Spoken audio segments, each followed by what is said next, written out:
বাঙালিদের নাকি ভূতে ধরে, তার জন্যই চাল কুটে পিঠে করে। হ্যাঁ বন্ধুরা, কথাটা একদমই ঠিক। তার জন্যই দেখো বাঙালি আজ সকাল সকাল উঠে চাল কুটতে বসে পড়েছে।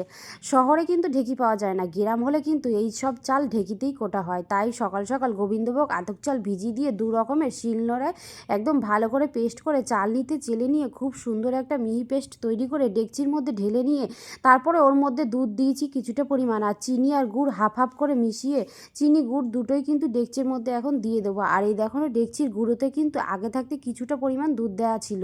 আর তোমরা চাইলে শুধু গুড়েরও করতে পারো, আমি শুধু গুড় দেবো না, তাহলে পিঠিটা একদম বেশি কালচে রকম হয়ে যাবে। পরিমাণ মতো মিষ্টিটা কিন্তু দিতে হবে। তারপরে দুধ দিয়ে পুরো ব্যাটারটাই রেডি করে নিতে হবে। খুব সুন্দর করে হাতে করে কিন্তু ব্যাটারটা ভালো করে মেখে নিলাম, না লিকুইড হবে না একদমও ঘন হবে। এইভাবে কিন্তু ব্যাটারটা রেডি করতে হবে এই পিঠার। ব্যাস, তারপরেই আবার কি, একটা কাপ নিয়ে নিলাম, ওখান থেকে কাপটা ডুবিয়ে নিয়ে এক কাপ হচ্ছে আলাদা করে একটা বাটির মধ্যে এবার রেখে দিলাম। রেখে দেবো না, এখানে হচ্ছে আসল কাজ, সেটা হলো এক চামচের মধ্যে করে একটুখানি ফুড কালার নিয়ে পিঠের মধ্যে দিয়ে দেবো।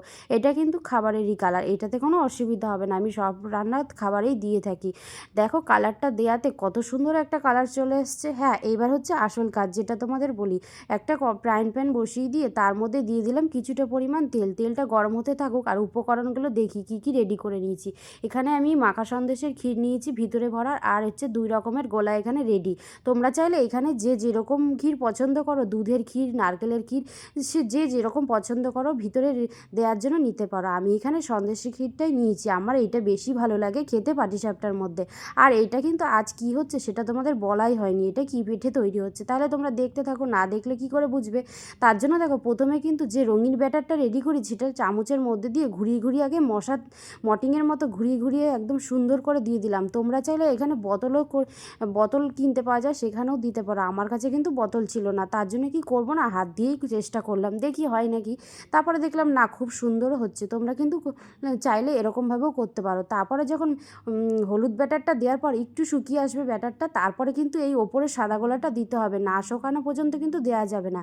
তারপরে যে ক্ষীরটা আমি রেডি করেছিলাম নিয়েছিলাম, সেই ক্ষীরটা হাতের মধ্যে মুঠো করে দিয়ে ব্যাস খুন্তির মাথা দিয়ে এরকম ঘুরিয়ে ঘুরিয়ে নিলেই ব্যাস রেডি হয়ে যাবে আমার রঙিন পাটিসাপটা। দেখো দেখতে যতটা সুন্দর হয়েছে, খেতে কিন্তু এটা দুর্দান্ত হয়। তোমরা কিন্তু আর দেরি করো না, এই শীতে কিন্তু চটজলদি এরকম রঙিন রঙিন পাটিসাপটা বানিয়ে নিও বন্ধুরা। তাহলে কেমন হচ্ছে আমার পিঠেগুলো অবশ্যই কিন্তু জানিও। আর তোমরা কিন্তু আর দেরি করো না, শীত কিন্তু প্রচণ্ড পরিমাণে পড়েছে, আর এই শীতেই কিন্তু এই পাটিসাপটা পিঠে খেতে বেশ দারুণ লাগে। আর আমরা বাঙালি, আমরা পিঠে খাবো না শীতে তাই কখনো হয়? এক এক দিন এক এক রকমের পিঠে তো খেতেই হবে। তার জন্য দেখো একদম সব পিঠে রেডি করে নিয়ে চলে এসেছি। বলুন বন্ধুরা, তোমাদের কেমন লাগলো এই পিঠেগুলো? আমার কিন্তু খুবই ভালো লেগেছে খেতে। তোমরা কিন্তু আর দেরি করো না, এই রেসিপিটা দেখে নিয়ে চটজলদি বাড়িতে করে নিও। আর দেখো এখানে দেখতে যতটা সুন্দর হয়েছে, মনে হচ্ছে না খাই, মনে হচ্ছে সাজিয়ে প্লেটের মধ্যেই রেখে দিই, এতটাই সুন্দর কালারফুল লাগছে এই পিঠেরগুলো। আর এই দেখো হাতে করে তোমাদের দেখাচ্ছি, আমি কিন্তু এটা পুরো হাত দিয়ে চামচের সাহায্যে করলাম, কোনো বোতল আমি ব্যবহার করিনি, সেটা তো তোমাদের দেখিয়ে নিয়েছি।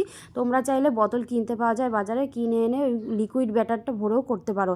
আর আমার মেয়ে এখন খাবে, ও খেয়ে তো নিশ্চয়ই ওর কেমন লাগবে সেটা বলবে। এই পিঠেটা কিন্তু দারুণ হয়েছে। তোমরা কারা কারা এরকম পিঠে খেতে চাও তাড়াতাড়ি চলে আসো আমাদের বাড়িতে। টাটা, বাই বন্ধুরা। রাধে রাধে বন্ধুরা, আমার মা কিন্তু খুব সুন্দর পিঠে বানিয়েছে। তোমরা যদি এরকম পিঠে খেতে দাও চ্যানেলটিকে ফলো করে রেখো। টাটা, বাই বন্ধুরা।